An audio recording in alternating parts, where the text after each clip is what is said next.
Bom dia, sétimo ano! E aí, como é que tá? Tudo bem? Ó, antes da gente retomar as nossas aulas de fato, eu montei para vocês essa pré-aula a respeito de coisas que nós vimos antes dessa parada que são de muita importância para que a gente dê seguimento nesses assuntos, tá? O que a gente viu na primeira prova, que são dígrafos, né, divisão silábica e tudo mais, não é pré-requisito para isso, mas a partir daquele momento que nós começamos no caderno com frase, oração, período, isso é muito importante, tá? Eu montei uma revisãozinha para vocês, mas aconselho que vocês peguem o caderno, que vocês tenham exemplos, que vocês já tenham a teoria e deem uma relida lá. A gente tira as dúvidas na live que vocês tiverem, tá bom? Então vamos lá, ó. Vou dar uma relembrada nisso pra vocês, tá? Vou mandar uma foto dessa lousa também, quero ver ela no seu caderno. Caprichado e bonito, viu, João Fernando? Tô de olho, hein? Nada de lápis, nada de letra garranchada. Então vamos lá, gente, ó. Relembrando, diferença entre frase, oração e período. O que era isso mesmo, Paula? Essa quarentena, essa pandemia me fez esquecer tudo. Então vamos lá. Ó, frase, gente. Frase, ela não tem um tamanho certo, tá? Ela pode ser constituída de uma palavra, de 10 palavras, de 5 palavras, de 20 palavras. Lembra que ela ia da letra maiúscula até a pontuação, até o sinal de pontuação, que era ou ponto final, ou ponto de interrogação, ou ponto de exclamação, né? Só não entram aqui vírgulas, 2 pontos e ponto e vírgula, tá? Fora isso, então os outros sinais de pontuação marcam o término da nossa frase. Basicamente, uma frase é um enunciado de sentido completo, tá? Ou seja, se eu disser assim, socorro, é uma frase, tá? Uma frase, inclusive, que não tem verbos. Ah, então a frase não precisa ter verbo, Paula? Não, não precisa, tá? Mas pode ter também, sem problemas. Estou entediado, ou estranhei acordar cedo novamente. Então todas essas são exemplos de frases. Tem sentido completo, de fácil compreensão, tá? Agora, uma frase pode ser uma oração ao mesmo tempo? Sim, tá? Então vamos lá, ó. Oração, ela se caracteriza pela presença de verbos nessa frase, certo?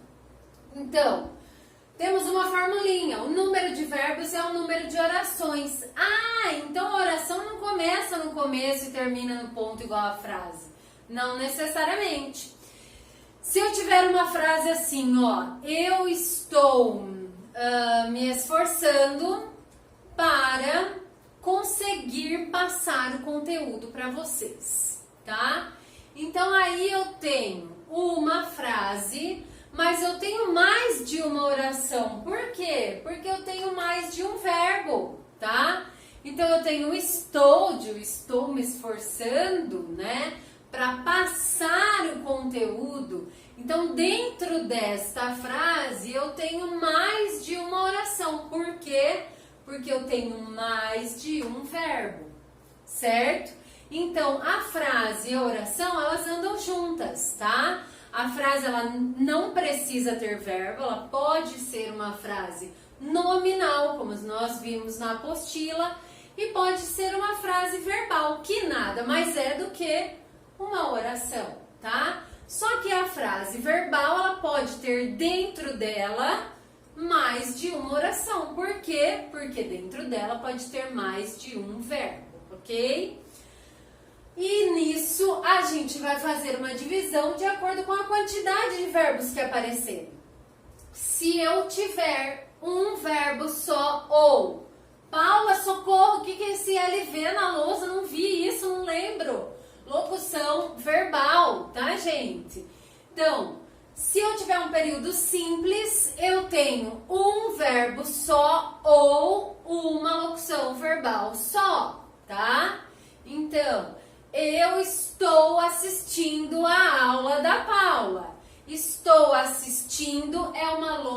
verbal, conta como um verbo só, tá? Eu entendi toda a matéria, entendi um verbo só, período simples, tudo bem? Período composto, eu já estudei isso, mas não me lembro. Estudei um verbo e lembro outro verbo. Então, eu tenho dois verbos na mesma oração. Portanto, eu tenho um período composto, tá? Vai fazer aquela brincadeirinha sem graça que já foi feita por outros alunos, outros anos atrás. Paula, um período composto é do posto Ipiranga? Não, nada a ver, esquece isso, deleta, tá? Depois vocês vão ficar sabendo dessa história aí na escola. Mas, voltando aqui, então, período simples, um verbo, uma locução. Período composto, dois verbos, ou um verbo e uma locução.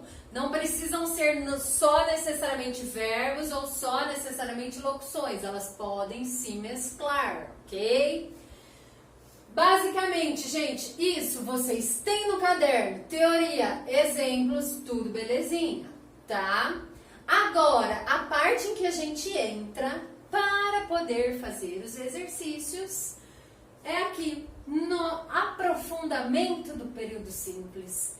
O período simples, ele tem coisas que são chamadas de termos essenciais, tá? A gente até fez a introdução disso aí em sala, porque assim, ó, a gente tem dois tipos de termos aqui, os essenciais e os acessórios.